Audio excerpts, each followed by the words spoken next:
चलिए,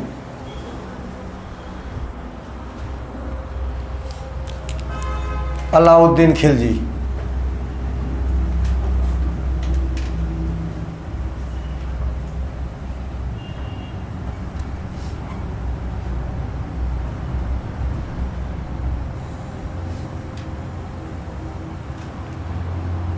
कल इसके बारे में इंट्रोडक्शन हो चुका था। सीधा हेडिंग डालिए, इसके किए गए सैन्य सुधार, मिलिट्री रिफॉर्म्स, सैन्य सुधार, सैन्य सुधार।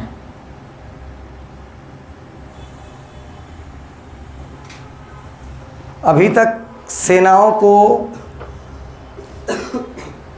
टेम्पररी रखा जाता था, लेकिन सेना को संगठित करने का पहला काम किसने किया था, याद आया? बलबन। किसने? बलबन ने। इसके बाद याद रखना है, सैनिकों को नगद वेतन देना, और पहला बात तो याद रखना, स्थायी सेना, परमानेंट। स्थायी सेना किसने रखा? अलाउद्दीन खिलजी ने। एक बात, इतिहास में पहला राजा हुआ जिसने कैसी सेनाएं रखी? स्थायी सेना। स्थायी सेना रखा तो साथ साथ दूसरी बात याद रखना है, इसको इसने नगद वेतन देना चालू किया। नगद वेतन। इससे पहले कैसे वेतन दिया जाता था? वेतन ना दे करके क्या देते थे? जमीन, लैंड। और ये परंपरा चालू किया किसने किया था? इल्तुतमिश। और उसी प्रथा को क्या नाम दिया गया था? इक्ता प्रथा। तो याद रखिएगा, इसने इक्ता प्रथा को समाप्त किया। इक्ता प्रथा को क्या किया? क्योंकि अब ये नगद वेतन देना चालू कर दिया, तो इक्ता प्रथा को क्या किया? इसने समाप्त कर दिया। इक्ता प्रथा क्या था? तो सैलरी के बदले क्या देना? जमीन। तो सैलरी के बदले ये जमीन देना इक्ता प्रथा था, लेकिन ये तो सैलरी दे रहा है, तो इसलिए इसने क्या, इसको क्या बोला जाता है? इक्ता प्रथा का क्या कर दिया? अंत कर दिया। ये अपने सेना को बहुत कम सैलरी देता था, बहुत ही कम सैलरी देता था। तो सेना में थोड़ा सा बात होती है, अरे यार इतने कम पैसे में कैसे जीवन चलेगा, फलाना ढेकाना। तो इसने क्या किया? बाजार मूल्य नियंत्रण। इसके लिए क्या किया? लिखो, बाजार मूल्य नियंत्रण। बाजार मूल्य नियंत्रण। बाजार मूल्य नियंत्रण का मतलब मार्केट प्राइस कंट्रोल। ठीक है। इसने अनाज के दामों को ना तो बढ़ने दिया, एकदम फिक्स कर दिया। अगर कोई दाम बढ़ाया और इसको पता चला गया, वो कोई तराजू में कम तौला, कल ही बताया हूँ, उतना मांस को निकाल के उसके शरीर का तौल देता था वो। तो इसने याद रखना है, बाजार मूल्य नियंत्रण लाया। इससे क्या हुआ? कम पैसे में भी, जैसे आज भी इसका किया हुआ एक काम आज भी है, मिलिट्री कैंटीन इसी ने चालू किया। आज भी है मिलिट्री कैंटीन, तो इसी ने क्या चालू किया? Military canteen. ठीक है। आज भी देखो, इसी ने चालू किया क्या? सैनिकों का हुलिया प्रथा, हुलिया ड्रेस, हुलिया प्रथा। सैनिक बकायदा हुलिया में, मतलब सामने मास्क पहन के, देखो नकाब, मास्क ऐसे लगाने की प्रथा इसने चालू किया। इसी ने चालू किया घोड़ा दागने की प्रथा। घोड़ा दागने की प्रथा। घोड़ा दागने की प्रथा क्या होता था? अरब से जब एक से एक नस्ल के घोड़े लाए जाते थे। कहाँ से लाए जाते थे? देखो, जो भी घोड़सवार सेना का सिपाही होगा, उसको घोड़ा भी दिया जाता था। अब उसको अपने साथ साथ घोड़े का भी जितना भी खान पान जो भी उसका व्यवस्था करना, ये कौन करता था? वो सिपाही करता था। वो सिपाही क्या करता था? इससे पहले क्या करता था? अच्छा अरब का अच्छा नस्ल का घोड़ा को ले जाके मार्केट में बेच देता था, और एक आध मरियल वरियल एकदम कमज़ोर टाइप का, ठीक है, घोड़े को लाके सेना में शामिल कर देता था। तो इससे राजा को आर्थिक क्षति होती थी, क्योंकि युद्ध के मैदान में वो बाकी सब घोड़ा दौड़ रहे हैं लड़ने के लिए, ये थक गया, पानी पीऊँगा, मर जाए राजा। तो ये अच्छे, तो ये क्या प्रथा लाया, ऐसा सिंबल बनाया, ऐसा ऐसा, और घोड़ा क्या किया, दाग दिया। मतलब उसको अपना प्रतीक चिन्ह बना के क्या किया, घोड़ा को दाग दिया, ताकि पता चल जाए कि कौन सा राजकीय घोड़ा है कौन सा नहीं है। तो घोड़ा दागने की प्रथा प्रारंभ किया, इसी ने हुलिया प्रथा प्रारंभ किया, इसी ने सैनिकों को नगद वेतन देना प्रारंभ किया, एकता प्रथा का अंत किया, बाजार मूल्य नियंत्रण किया, मिलिट्री कैंटीन की व्यवस्था किया। तो इतने सुधार किसमें करता है, मिलिट्री रिफॉर्म्स, सैनिक सुधार में इतने काम करेगा। ठीक है। बाजार मूल्य नियंत्रण प्रणाली बहुत लंबा चौड़ा है, सब्जी भाजी का बाजार अलग बना देगा, व्यापार जो ट्रेड वाला बाजार रहेगा वो अलग रहेगा, खाने पीने के सामग्री का अलग बाजार रहेगा, वो अभी अलग बाजार, अभी और आगे देखेंगे उसको। ठीक, ये याद रखना है। इसने किस पर काम किया, मिलिट्री पर। हेडिंग डालिए, टैक्स, कर, टैक्स रिफॉर्म। रिफॉर्म मत बोलना, taxes system in Khilji dynasty, या खिलजी वंश की कर व्यवस्था।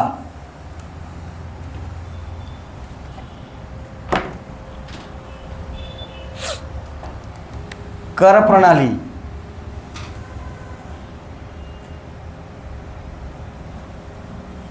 सबसे मेन कर होता था कृषि कर, एग्रीकल्चर टैक्स, कृषि कर। क्वेश्चन पूछा हुआ है कितना लेता था, तो याद रखना है जो भी उपज होगा, उपज का सीधा 50%। उपज का कितना परसेंट, 50% डायरेक्ट। आधा किसका, अलाउद्दीन खिलजी का, और आधा किसका, उस किसान का जो उसको उगा रहा है। डायरेक्ट कितना परसेंट, 50%। ठीक।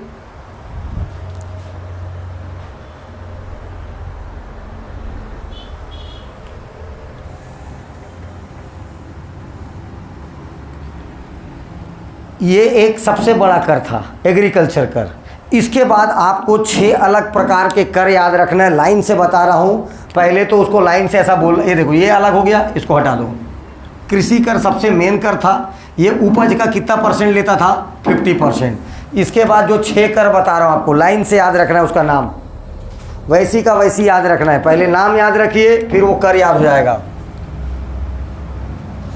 पहला जजिया, जजिया टैक्स, जजिया कर। दूसरा जकात, जजिया के बाद जकात। तीसरे नंबर पर याद रखना है खुम्स।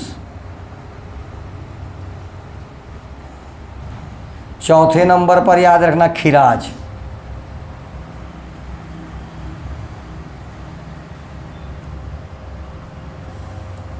चरी, और छठवा याद रखना घरी। 6 प्रकार के कर याद रखिएगा, जजिया, जकात, खुम्स, खराज, चरी, घरी। जजिया, जकात, खुम्स, खराज, चरी, घरी। जजिया, जकात, खुम्स, खराज, चरी, घरी। बोल लिए। इतना बोलने के बाद अब अंदर सोचना है कि अब ये है क्या। जजिया, जजिया कर लिया जाता था गैर मुसलमान, नॉन मुस्लिम्स। गैर मुस्लिम से क्या लिया जाता था, जजिया। किस प्रकार का कर था, तो ये एक सुरक्षात्मक कर था।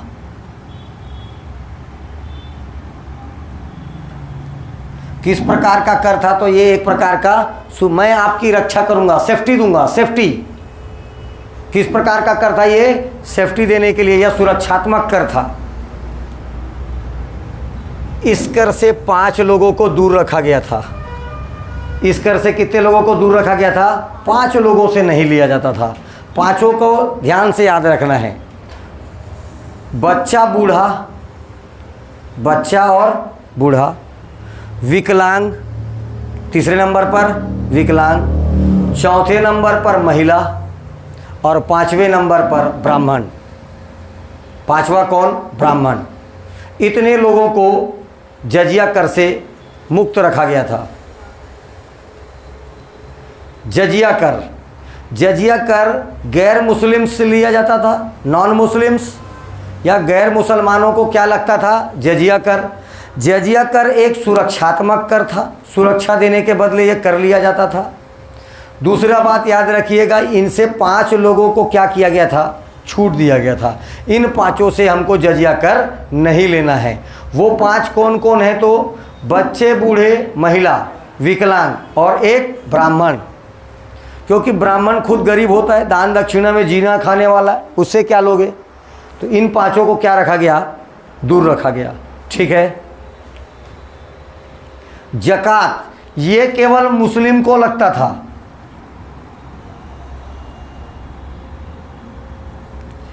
ये केवल किनको लगता था? मुस्लिमों को। ये केवल किनको लगता था? तो मुस्लिम्स को।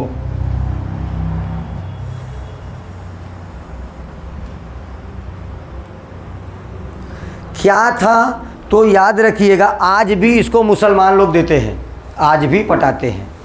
ठीक है। अपनी आय का कुछ हिस्सा, अपनी आय का कुछ हिस्सा गरीबों को नहीं, ये देते हैं अपने ट्रस्टी को।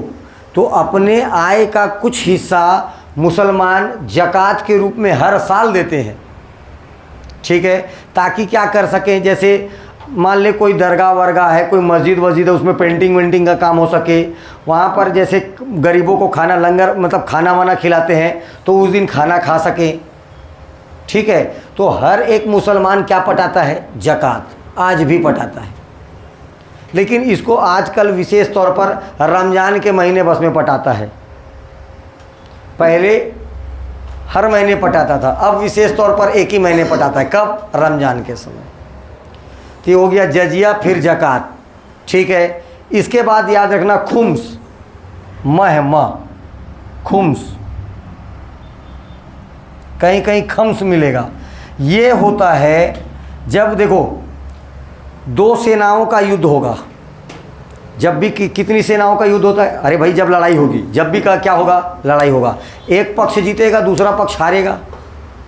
जो पक्ष जीत जाता था उसकी सेना को आदेश दिया जाता था कि जाइए 2-4 घंटा में जितना लूटना है इस राज्य को लूट लो।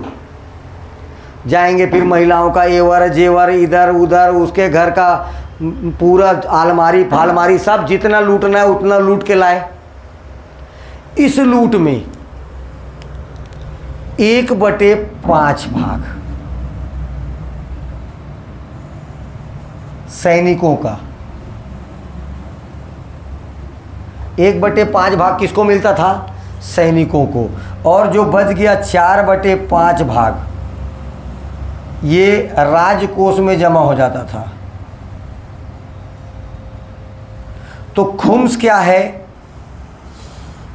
लूट का धन। क्या बोलोगे इसको? लूट का धन।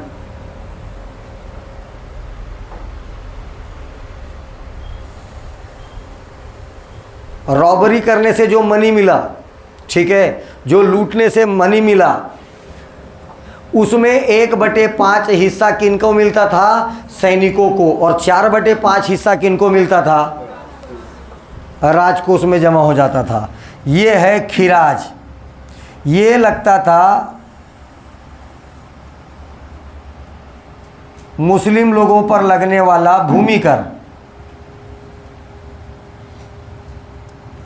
लैंड टैक्स, मुस्लिमों को लगने वाला भूमि कर क्या कहलाता था? खिराज। लैंड टैक्स फॉर मुस्लिम्स, मुस्लिमों को लगने वाला क्या है? भूमि कर।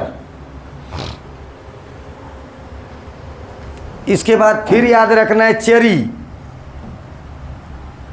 चरी, इसको धीरे से याद रखना। चरना, चरेगा कौन? जानवर, गाय नहीं, जानवर।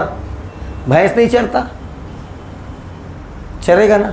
तो याद रखना है आपको चरी। मतलब अब भाई हर वो जानवर जो क्या करेगा, चरेगा, उनको क्या लगता था, चराई कर, उसी को क्या बोल दिया गया, चरी। तो एनिमल्स या जानवरों पर लगने वाला टैक्स क्या कहलाता था, चरी टैक्स।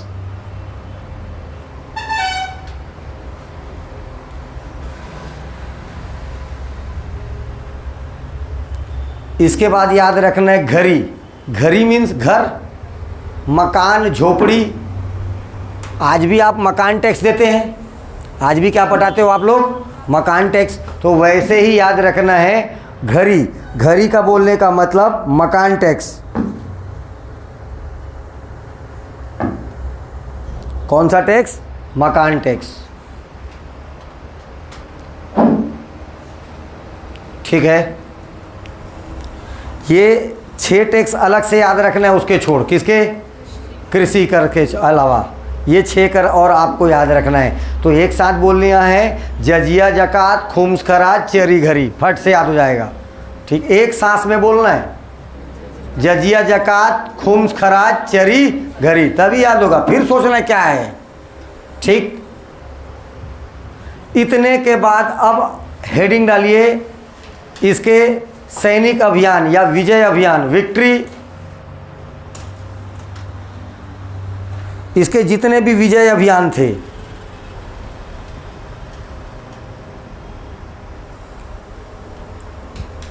या सैनिक इनोवेशन, मिलिट्री इनोवेशन, सैन्य अभियान, अलाउद्दीन खिलजी के सैन्य अभियान।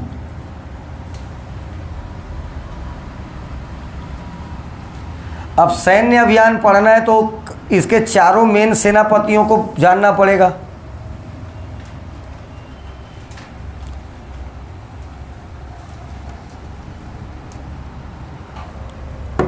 कल आप लोगों को एक ठो कोड बताया था, MJNU। क्या बोला था, MJNU।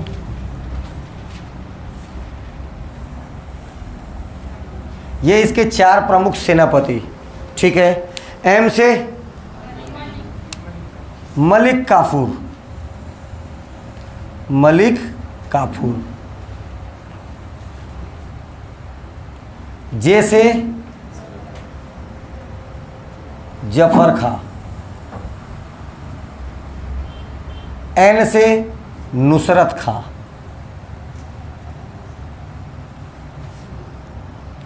नुसरत खां। U से उलुग खां। याद आया ये उलुग खां कौन है, चंगेज खां का नाती, जो यहाँ पर आक्रमण करने आया, मंगोल आक्रमण किया, लेकिन ये इसकी बहादुरी, अलाउद्दीन खिलजी के बहादुरी से खुश होकर यहीं पर रहना चालू कर दिया था। ठीक है, ये वही उलुग खां। अब देखिए, लिखते चलिए, बता रहा हूँ। पहला नाम क्या है, मलिक काफूर। लिखिए, दक्षिण भारत विजय की सारी जिम्मेदारी, रिस्पॉन्स, दक्षिण भारत विजय की जिम्मेदारी मलिक काफूर की थी। दक्षिण भारत विजय, एक लाइन में लिखना, दक्षिण भारत विजय की जिम्मेदारी किसके ऊपर थी, मलिक काफूर के ऊपर।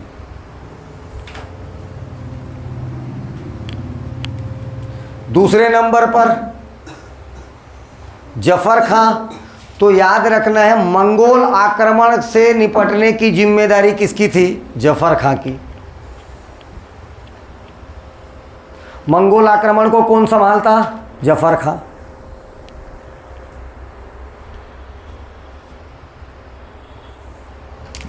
नुसरत खां और उलुग खां, इन दोनों को जिम्मेदारी मिला था उत्तर भारत को जीतने का। तो उत्तर भारत अभियान कौन चलाएंगे, नुसरत खां और उलुग खां। ये इसके 4 प्रमुख सेनापति, कमांडर्स, इसके 4 प्रमुख कमांडर या 4 प्रमुख सेनापति। पहले का नाम मलिक काफूर, दूसरे का नाम जफर खां, तीसरे का नाम नुसरत और चौथे का नाम उलुग खां। अब आपको मैप के थ्रू इसके अभियानों को याद रखना है। सब के सब बनाना है अपने कॉपी में मैप। जहाँ जहाँ पर जिसका जिसका जैसा टेढ़गा, जिसका जैसा बने, पराठा वराठा टाइप का जिसका जैसा बने वैसा बना लेना, कोई दिक्कत नहीं है। आदत बनते जाएगी, धीरे धीरे सुधरते जाएगा। ठीक है।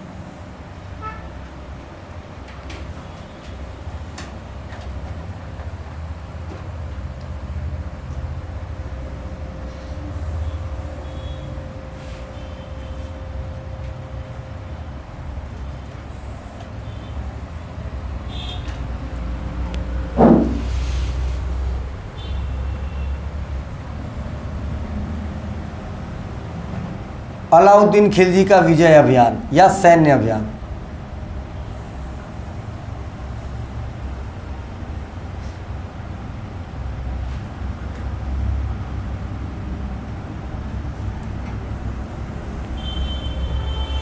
ठीक, जैसा बोलते जा रहा हूं वैसे वैसे याद रखना है। पहले आपको सन याद रखना है, उसके बाद जगह याद रखना है, फिर कौन राजा था, ये सब धीरे धीरे। पहले तो सन याद करिए 1299। जगह बताओ ये भारत में कौन सा जगह है? गुजरात। कौन सा जगह है? गुजरात। 1301 राजस्थान। 1303 राजस्थान। 1304 दिल्ली। पहले ये सन याद हुआ, ठीक है। 1299, 1301, 1301, 1303, 1304। पहले इतना बोल लिए। इसके बाद चालू करना है। पहला देखिए गुजरात,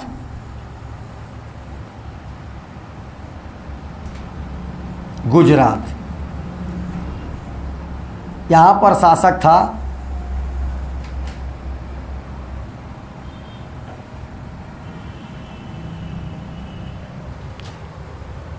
कर्ण बघेल।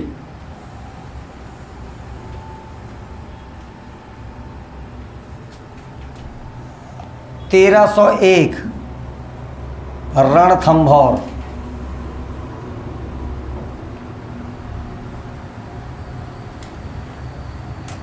रणथंभौर यहां पर शासक था हम्मीरदेव।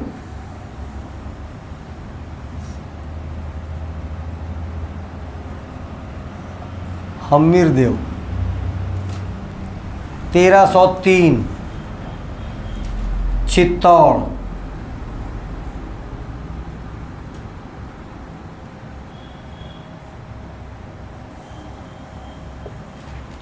चित्तौड़गढ़ के नाम से जाना जाता है। यहाँ पर शासक था रतन सिंह।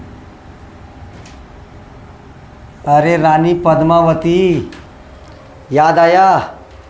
मेवाड़। यहाँ पर दिल्ली सिरी का किला, सिरी फोर्ट, सिरी का किला।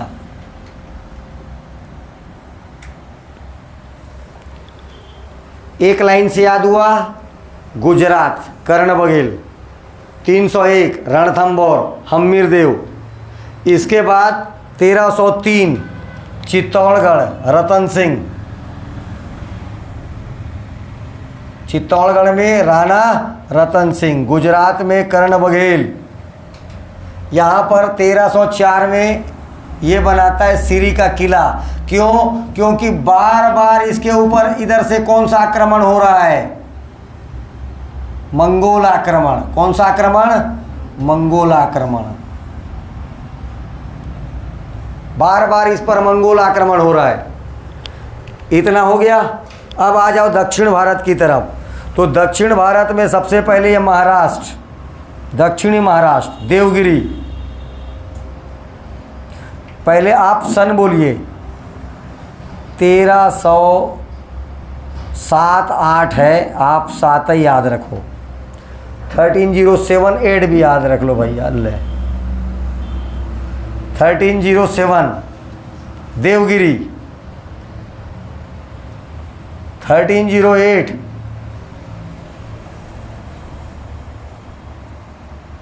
वारंगल।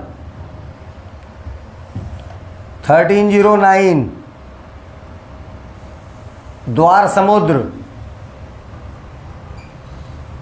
1310 पांड्य। देखिए अब जगह का नाम बोलते हैं देवगिरी।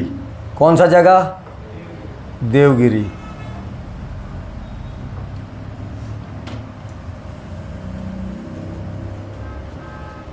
शासक रहेगा राजा रामचंद्र देव।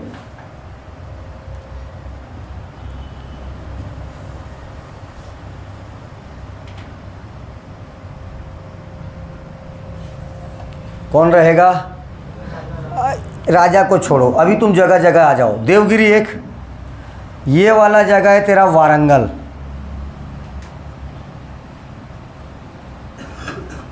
वारंगल। ये वाला है तेरा जगह द्वार समुद्र।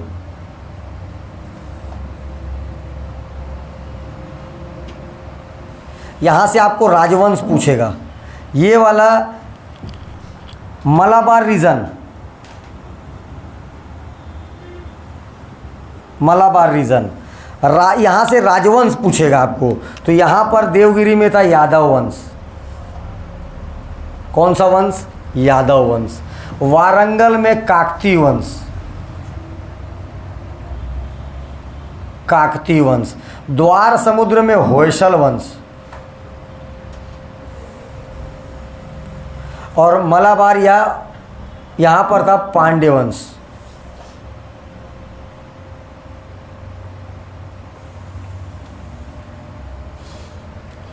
इतना याद हुआ।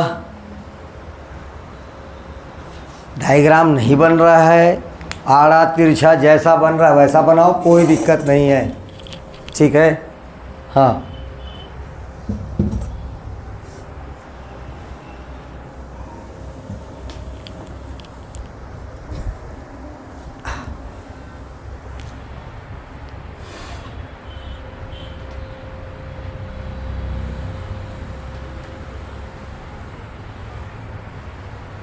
चलें, चलिए शुरू करिए।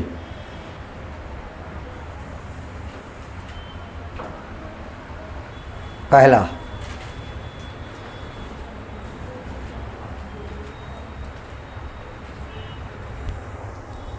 गुजरात अभियान। हेडिंग डालिए। 1299 1299 गुजरात अभियान। उत्तर भारत में अभियान की जिम्मेदारी किसकी थी? नुसरत खां और उलुग खां के नेतृत्व में। कहां पर आक्रमण होगा सबसे पहले? गुजरात पर। गुजरात पर यहां पर शासन था कर्ण बघेल का। किसका शासन था? कर्ण बघेल। ये कर्ण बघेल अपनी बेटी के साथ भाग के आ जाता है देवगिरी, और इसकी पत्नी कमला देवी बोली मैं नहीं भागूंगी, जा। जब देखता भगाता है, बोले इसकी पत्नी कमला देवी क्या बोली? हम नहीं जाएंगे। तो फिर क्या होगा कमला देवी का?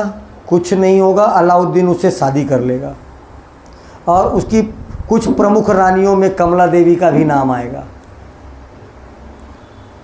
एक बात, कर्ण बघेल का शासनकाल रहेगा। कर्ण बघेल अपनी बेटी के साथ कहाँ भाग जाएगा? देवगिरी। लेकिन उसकी पत्नी, कर्ण बघेल की पत्नी कमला देवी का विवाह किसके साथ होता है? तो अलाउद्दीन खिलजी के साथ। ठीक है। जब इस अभियान से ये लोग वापस लौट रहे होते हैं, तो यही गुजरात के भड़ौच नामक स्थान पर, तुम सिर्फ गुजरात ही जानो, ये एक बहुत बड़ा क्या लगता है? गुलाम बाजार। गुलाम बाजार मतलब स्लेव मार्केट। स्लेव मार्केट क्या लगता है? गुलाम बाजार। तो गुजरते गुजरते ये लोग गुलाम बाजार में घुसे, तो वहाँ पर देखते हैं कि एक 7 फुट का लंबा बाहुबली टाइप का शरीर वाला आदमी, लेकिन वो हिजड़ा रहता है, ट्रांसजेंडर, हिजड़ा बिकते रहता है। उसका पर्सनालिटी इतना ज़बरदस्त रहता है कि उसको 1000 दिनार में खरीद लिया जाता है। उस व्यक्ति का नाम रहता है मलिक काफूर। क्या नाम रहता है? मलिक काफूर। ठीक। तो मलिक काफूर को एक और नाम से जाना जाता है, उसका नाम है हजार दिनारी। ये क्वेश्चन पूछ चुका है, ठीक है। गुजरात के अभियान से लौटते समय किसको खरीदते हैं? मलिक काफूर को। कितने में खरीदते हैं? तो 1000 दिनार में खरीदा जाता है। इसीलिए मलिक काफूर को क्या बोला जाता है? हजार दिनारी। 1000 दिनार में खरीदा गया, इसलिए क्या नाम पड़ा उसका? हजार दिनारी।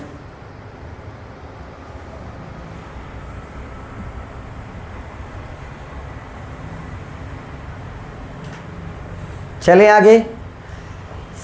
अब जैसे इसको अलाउद्दीन के पास ले गए, इसका अलाउद्दीन खिलजी ने ना कोई मजाक उड़ाया ना कुछ, इसका एकदम ससम्मान स्वागत किया। इस कारण से मलिक काफूर हमेशा मरते तक सेवा भक्ति और मालिक प्रेम में ही जिया। वरना कोई ऐसा व्यक्ति आता तो उसके साथ मजाक करता, छेड़छाड़ करता। समझ में आ रहा है? तो इसने उसको बहुत सम्मान से उसके साथ व्यवहार किया, इसीलिए अलाउद्दीन खिलजी अंतिम तक अपने मालिक के प्रेम में ही रहा। ओके, चलें आगे।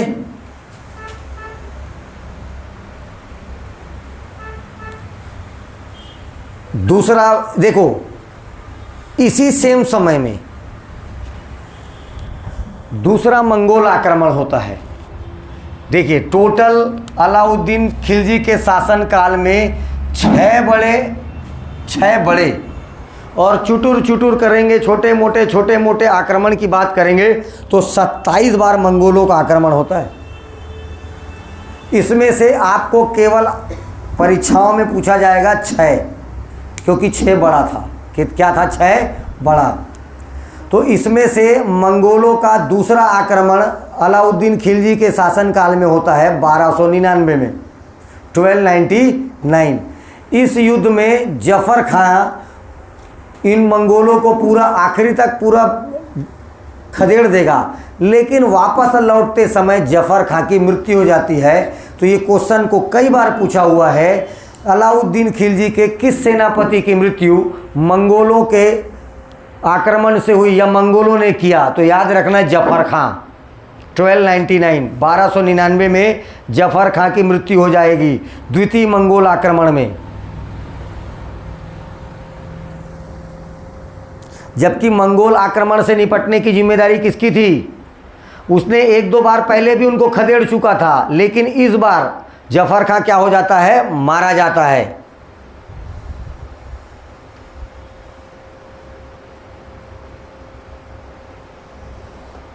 और क्या होता है, जो जफर खां को मारते हैं ना, उनमें से कुछ व्यक्तियों को क्या करता है, ये हम्मीर देव शरण दे देता है। कौन शरण देता है? रणथंभौर का शासक हम्मीर देव। इसीलिए 1301 में कहाँ पर इन्वेशन होगा? कौन सा अभियान चलेगा? रणथंभौर अभियान। तो हेडिंग डालिए 1301 रणथंभौर अभियान।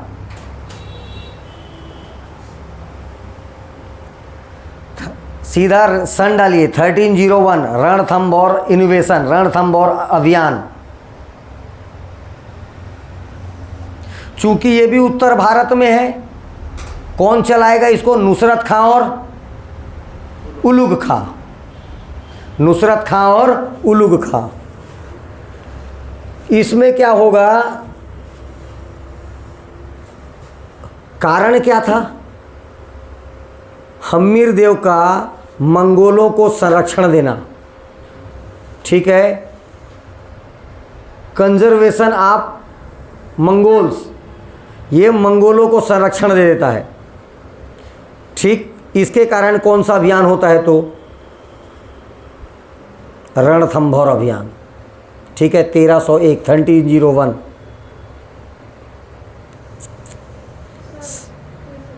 शासक का नाम लिखिए हम्मीर देव।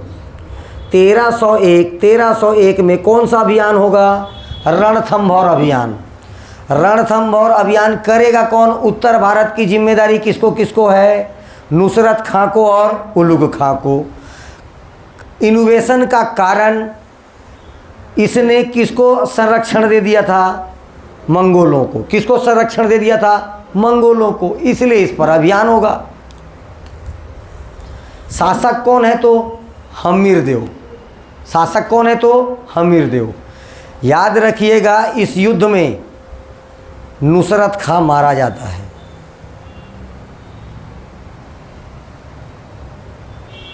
इस इनोवेशन में कौन मारा जाता है? नुसरत खां। जैसे नुसरत खां मरता है, इस युद्ध को लीड करने के लिए खुद कौन आता है?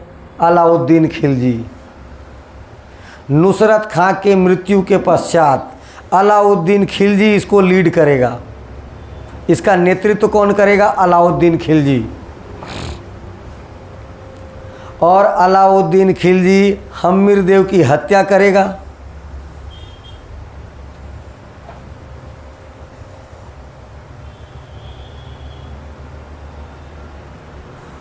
और हमीरदेव की मृत्यु के पश्चात इसके जितने भी रिलेटिव्स होते हैं और इसके शासक में जितनी भी महिलाएं होती है, वो सब जौहर प्रथा अपना लेती है।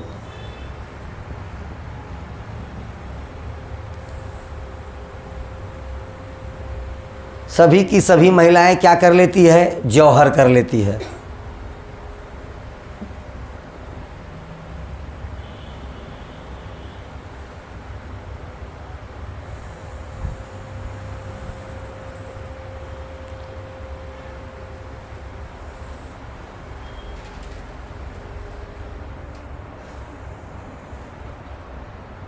अच्छा, एक चीज़ और याद रखना, गुजरात विजय के उपलक्ष्य में इसने कुव्वत उल इस्लाम मस्जिद के प्रांगण में अलाई दरवाजे का निर्माण कराया।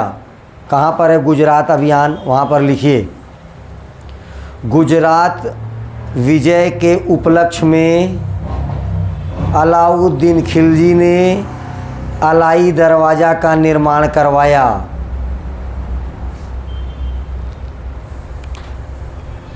भाई इसके स्थापत्य को बता चुका था ना, अलाई दरवाज़ा, अलाई मीनार, सिरी का किला, ये सब बताया हूँ कि नहीं बताया हूँ? कल के क्लास में सब बताया हूँ ना भाई, स्थापत्य। ठीक है, तो इसका 2 अभियान हुआ है अभी। कौन सा अभियान? 1299 का गुजरात अभियान और 1301 का रणथंभौर अभियान। इसके बाद ये कुछ समय के लिए जाके बढ़िया दिल्ली में आराम आराम करते रहता है। इसी समय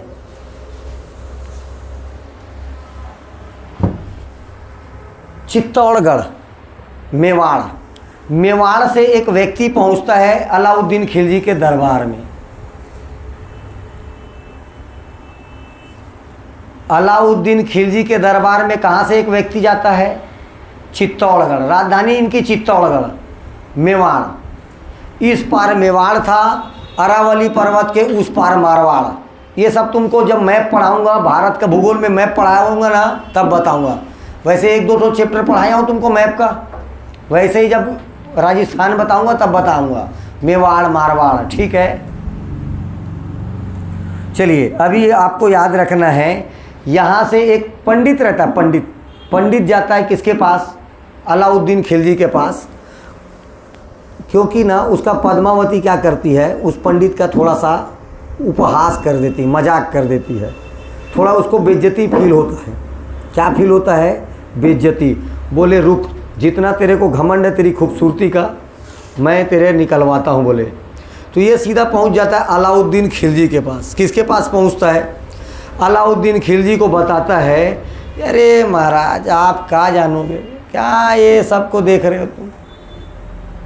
अगर आप चित्तौड़गढ़ की महारानी को देख लोगे तो 7 दिन तक केवल उसका चेहरा देखते रहोगे। बोले इतनी खूबसूरत।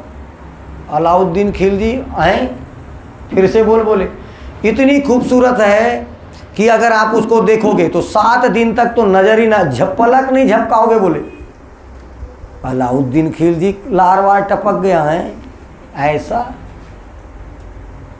बिल्कुल देखना चाहूँगा। तो वहाँ से बाकायदा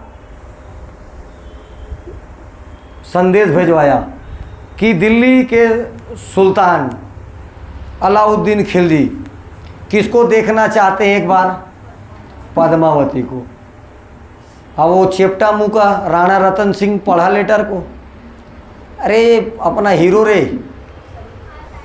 शाहिद कपूर चेप्टा मुंह का। हाँ ठीक है, तो वो लेटर को पढ़ा, अच्छा हमारी राजकुमार हमारी रानी को देखेगा, तुरंत लेटर वेटर फाड़ता है, फेंक देता है। बोले गुस्ताखी माफ नहीं होगी, राजपूत सर कटा सकते हैं लेकिन सर झुकाते नहीं हैं। भेज दिया ये भी लेटर लिख के। अच्छा अब मूड खराब जैसे पड़ा अलाउद्दीन खिलजी, ऐसे ही टेंशन वाला आदमी, उसका बीपी बढ़ गया। बोले सेना तैयार होइए, कहाँ अभियान चलाना है? चित्तौड़गढ़ मेवाड़ अभियान। 13 अब हेडिंग डालिए 1303 चित्तौड़गढ़ अभियान। इस अभियान में ना कोई मंत्री ना संतरी, खुद लीड करेगा। 1303 चित्तौड़गढ़ अभियान। इसमें ना किसी उलूग खां ना कोई फलाना खां, इसको सीधा कौन लीड करेगा? अलाउद्दीन खिलजी। बोलेगा तुम मेरे पीछे आओ। ठीक, कारण में याद रखना है पद्मावती को प्राप्त करना। किसके लिए अभियान चलाता है? तो पद्मावती को प्राप्त करने के लिए। कुछ इतिहासकार बोलते हैं केवल एक बार देखने के लिए।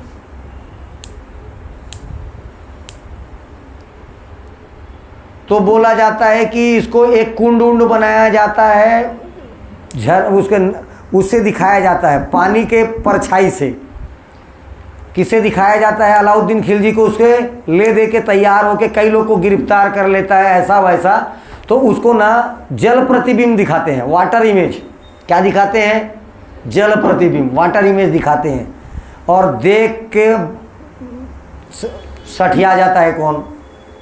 अलाउद्दीन। बस चारों तरफ उसको कौन दिखता है? पद्मावती। खाने में पद्मावती, पानी में पद्मावती, पेड़ में पद्मावती, पत्तों में पद्मावती, दिन रात टेंशन में गुजरता है। तो उसकी सेना उसका ये हाल नहीं देख पाता है। बोले चलो भैया अभियान नहीं कर लेते हैं। अब राणा रतन सिंह को मारेंगे और किसको लाएंगे? बोले पद्मावती को। तो इसीलिए 1303 इस युद्ध में कौन मारा जाएगा? राणा रतन सिंह। शासक का नाम याद रखना है, राणा रतन सिंह। मेवाड़ का राजा कौन रहता है? राणा रतन सिंह। मेवाड़ की राजधानी याद रखना चित्तौड़गढ़, राजधानी चित्तौड़गढ़। तो राणा रतन सिंह इस युद्ध में मारा जाता है। और जब ये खबर पहुंचती है कहाँ? अंदर दरबार महल के अंदर ये खबर पहुंची, तो सारी की सारी महिलाएं जौहर अपना लेती है। सारी की सारी महिलाएं क्या कर लेती है? जौहर। जौहर का मतलब होता है एक बड़ा सा गड्ढा खोदना। क्या खोदना? बड़ा सा, ये ऐसा बड़ा सा गड्ढा, ये बड़ा सा गड्ढा किए, इसमें पूरा लकड़ी बिछाए।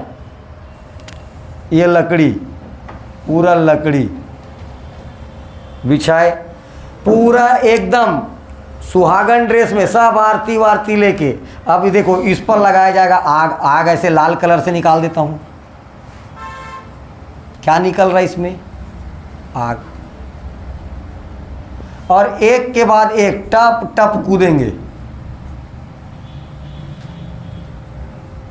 इसको बोला जाता है जौहर प्रथा। ठीक है, क्या बोला जाता है? जौहर प्रथा। ये जौहर है, अपने इच्छा से होता है। एक होता था सती प्रथा। सती प्रथा भी सेम प्रोसेस था। जब तक पहले लोग अपने मर्जी से कूदते थे, बाद में इंसानों ने उनका मदद करना चालू किया। ठीक है, इन्हीं लोग पकड़ के डाल देते थे। कई जन की बाई पति मर जाने के बाद भाग जाती थी, तो तब तक उसके पति के चिता को आग नहीं लगाते थे जब तक वो मिल ना जाए। जब वो मिल जाती थी तब वो उसको लाते थे, तब इसके चिता को आग लगाते थे और ऐसे झुला झुला के ये है सती प्रथा। ये जो बोल रहा हूँ ये जौहर है। स्वेच्छा से किसी भी मुस्लिम शासक को अपने शरीर को टच भी ना करने देना, इसके लिए ये प्रथा अपनाई जाती थी, जौहर प्रथा। ये प्रथा प्रारंभ हुआ भारत में अरबी आक्रमण से। अरबी आक्रमण, तुर्की आक्रमण जब पढ़ाएंगे आपको तब बताया जाएगा। ठीक है, तो ये जौहर प्रथा, तो ये कौन अपना लेती जौहर प्रथा? पद्मावती। चलिए, अब हम ये जो बातें कर रहे हैं ये हमको कैसे पता चला? तो इसके ऊपर एक बहुत बड़ा पुस्तक लिखा गया है, उस पुस्तक का नाम है पद्मावत। बुक का नाम क्या है? पद्मावत। मलिक मोहम्मद जैसी ये पुस्तक को लिखेगा, पुस्तक का नाम याद रखना पद्मावत। बुक का नाम या रचना का नाम पद्मावत,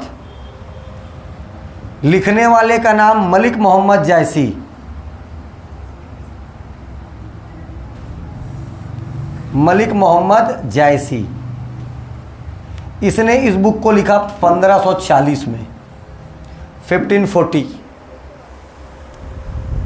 1540 में इसको लिखा गया। पुस्तक का नाम पद्मावती। जो छूट रहा है वीडियो में देख के लिख लेना, है ना?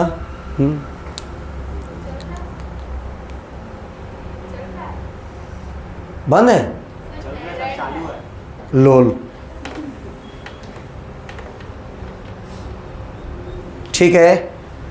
तो ये याद रखना है 1540। 1540 क्या कौन सा ग्रंथ लिखा गया? पद्मावत। क्या कंपोज किया गया? अ बुक पद्मावत, ठीक है। राइटर का नाम कई बार पूछ चुका है, मलिक मोहम्मद जैसी। मलिक मोहम्मद जैसी, ठीक। लेकिन जैसे ही रानी पद्मावती जौहर करती है, अलाउद्दीन खिलजी का मूड खराब हो जाता है। इतना मेहनत से राणा रतन सिंह को हराए, फलाना ढेकाना किए, और आखिरी में जिसके लिए किए वो मिले ही नहीं। उसने क्या कर लिया? जौहर। इस द्वेष में, इस गुस्से में इसने 30,000 राजपूतों का गला कटवा देता है। इतना क्रूर रहता है। ये सारी बातें जो मैं बोल रहा हूँ, ये आप हमको जानकारी कहाँ से मिलती है? पद्मावत से।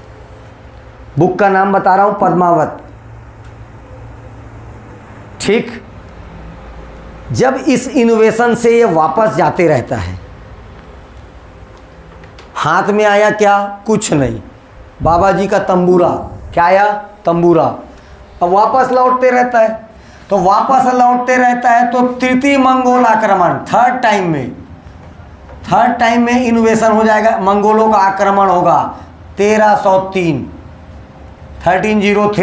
मंगोलों का फिर से आक्रमण होगा। लेकिन इस समय इनकी सेना, चाहे खुद अलाउद्दीन खिलजी, इतना थक जा रहता है कि इनसे लड़ने के काबिल नहीं रहता। तो इसीलिए जस्ट बाजू में कुछ समय गुजारता है और यहाँ पर मंगोलों से लड़ने के लिए एक किला बनाता है। इसका नाम है सिरी का किला।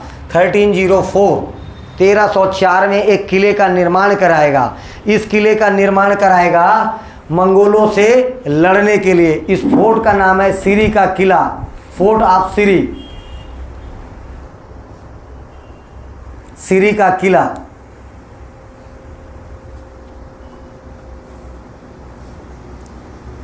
ठीक, ये रहे इसके उत्तर भारत के अभियान। इसी में एक और डेट लिखो, 1306। आगे कंटिन्यू में 1306,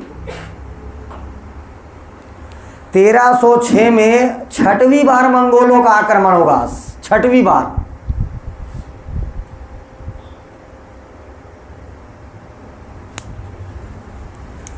इस बार क्या होगा? एक गाजी मलिक नाम का आदमी इस मंगोल के अभियानों को विफल कर देगा, या इस अभियान को रोकने में सफल मिलता। गाजी मलिक, ब्रैकेट में लिखना गयासुद्दीन तुगलक। 1306 में मंगोलों का छठवीं बार आक्रमण होगा अलाउद्दीन के शासनकाल में। लेकिन इस अभियान को एक व्यक्ति रोक देता है, उसका नाम है गाजी मलिक।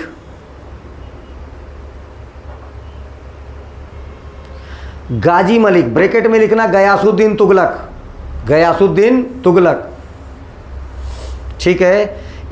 और इससे अलाउद्दीन खिलजी एकदम खुश हो जाता है और इसको सीमा सुरक्षा के लिए तैनात कर देता है। किस पोस्ट पर दे देता है?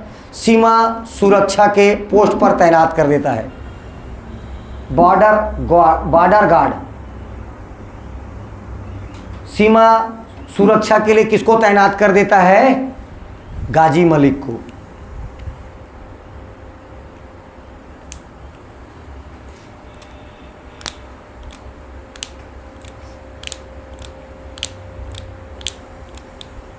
ओके, कोई दिक्कत इतने में? उत्तर भारत अभियान में नहीं है। हेडिंग डालिए दक्षिण भारत अभियान।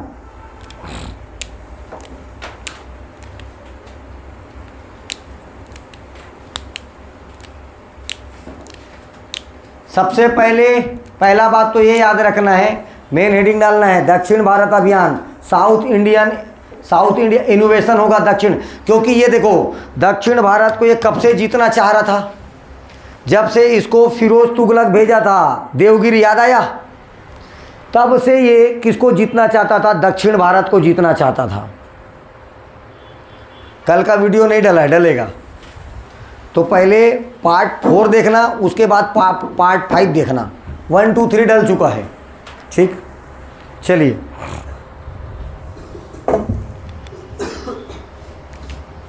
ये देवगिरी में यादव वंश पे इस समय राजा बना रामचंद्र देव। राजा का नाम लिखिए रामचंद्र देव।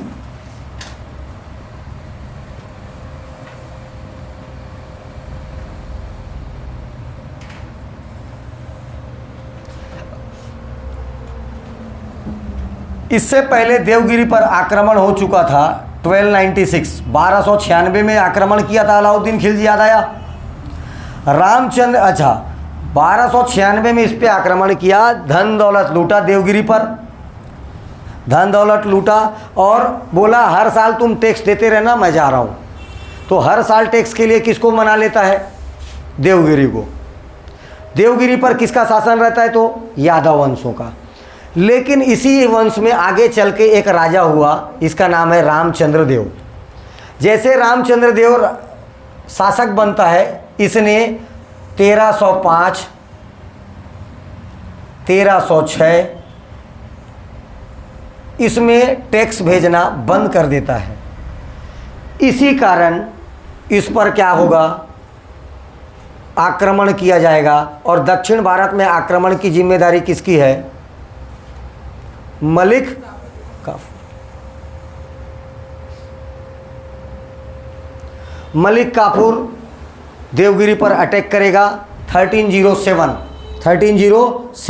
हेडिंग डालिए 1307 देवगिरी। शासक कौन था? तो रामचंद्र देव। रामचंद्र देव। वंश कौन सा था? तो यादव वंश। कौन सा वंश? यादव वंश। ये मलिक काफूर इसको बोला कि आप पहले कई बार हार चुके हो, आप सरेंडर कर दीजिए। तो रामचंद्र देव बोला पहले के लोग कुछ और थे, अब मैं कुछ और हूँ, मर जाऊंगा लेकिन सरेंडर नहीं करूंगा। तो मलिक काफूर को किसके साथ युद्ध करना पड़ा? रामचंद्र देव के साथ। मलिक काफूर तो अलाउद्दीन खिलजी का सेना लेके आ रहा है, भयंकर सेना था उसका, लेकिन रामचंद्र देव कुछ ही सैनिकों के साथ उसके साथ इतनी बहादुरी से लड़ा कि एक समय मलिक काफूर को डर लग गया कि ये जीत जाएगा क्या। तो इसके बहादुरी का चर्चा इसने जाकर किसको सुनाया? अलाउद्दीन खिलजी को। और अलाउद्दीन खिलजी जब जाना कि ये इतना बहादुर है, तो इसको और उल्टा जागीर दे दिया और अपना जागीरदार बना लिया। ये एकदम क्वेश्चन याद रखना है। इसने रामचंद्र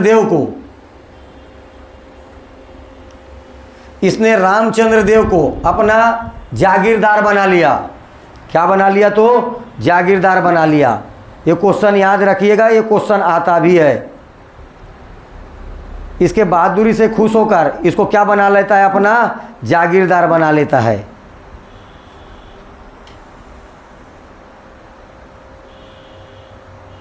ठीक है,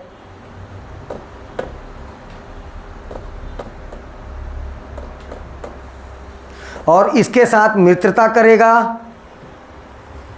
किसके साथ? रामचंद्र देव के साथ मित्रता करेगा और ये उपाधि प्रदान करेगा। राय रायन की उपाधि किसको देता है? तो अलाउद्दीन खिलजी उपाधि दे रहा है रामचंद्र देव को। तो दक्षिण भारत का वह शासक कौन था जिसे अलाउद्दीन खिलजी ने अपना जागीरदार बनाया था? रामचंद्र देव। कहाँ का शासक था? देवगिरी का शासक था। किस वंश का शासक था? यादव वंश का शासक था। ये सारे क्वेश्चन ऐसे ही पूछे जाते हैं, है ना। ठीक, ये हो गया दूसरा अभियान वारंगल।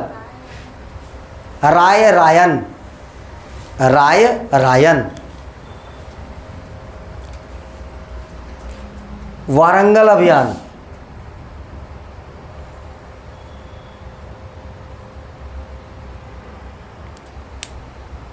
ठीक है, यहां पर वारंगल में अभियान चलाएगा 1308 पर, 1308 पे। शासक रहेगा काकतीय वंश का राजा प्रताप रुद्रदेव।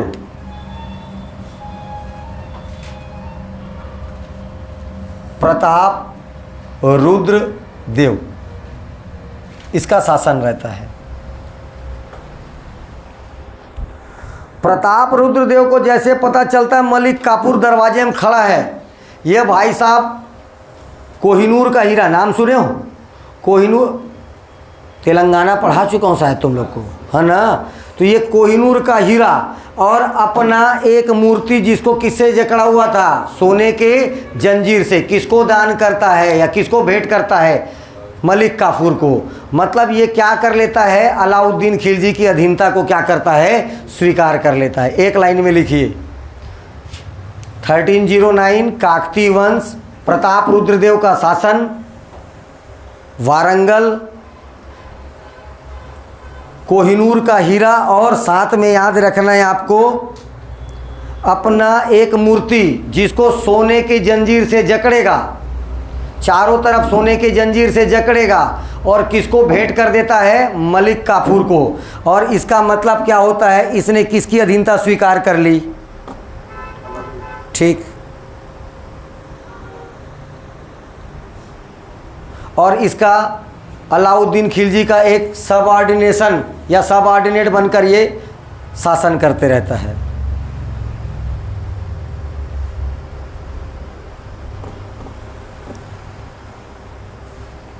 नेक्स्ट सीधा हेडिंग डालिए, द्वार समुद्र 1310।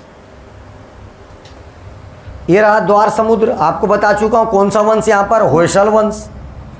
शासक का नाम याद रखना है वीर बल्लाल। वीर बल्लाल थर्ड। वीर बल्लाल थर्ड।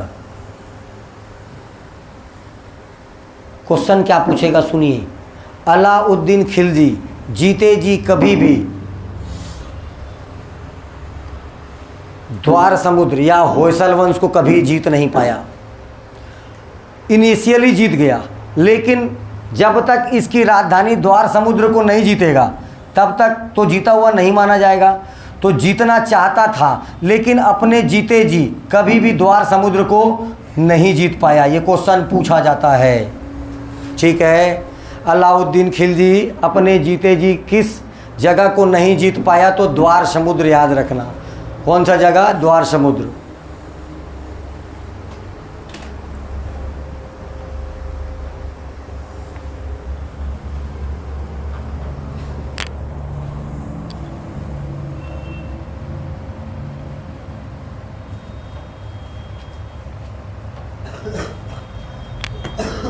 नेक्स्ट हेडिंग डालिए, पांड्य वंश, मलाबार रीजन।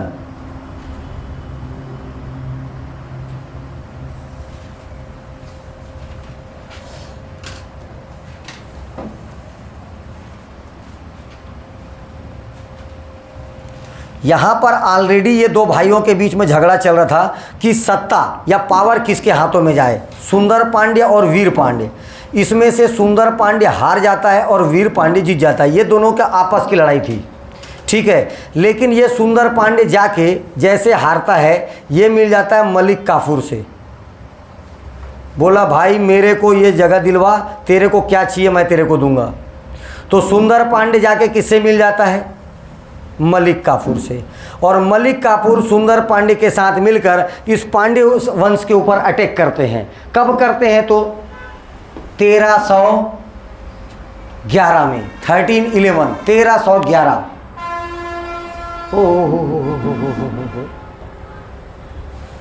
एक एक स्टेप बढ़ो। ये 9 का है, ये 10 का है और ये 11 का है। 1309, 13010, 13011। ठीक है, एक एक साल आगे बढ़ा दो। 1309, 10, 11। सुंदर पांड्य मलिक काफूर के साथ मिलकर कहां पर अटैक कर रहा है? पांड्य वंश पर, अपने ही भाई के ऊपर अटैक कर रहा है। लेकिन यहां पर वीर पांड्य उसको मिला ही नहीं। तो क्या किया इसने? मलिक काफूर चिढ़कर इसने अटैक कर दिया। कहां पर? रामेश्वरम में। और रामेश्वरम को लूट लेता है। और साथ साथ याद रखना है, चिदंबरम मंदिर को ध्वस्त कर देता है। 2 काम करेगा मलिक काफूर। पहला काम, रामेश्वरम को लूटेगा। किसको लूटेगा? रामेश्वरम को लूटेगा। और दूसरा काम करेगा, ये चिदंबरम जो मंदिर है उसको क्या करेगा? पूरा का पूरा नष्ट कर देगा, डिस्ट्रॉय। और वापस लौट जाता है दिल्ली।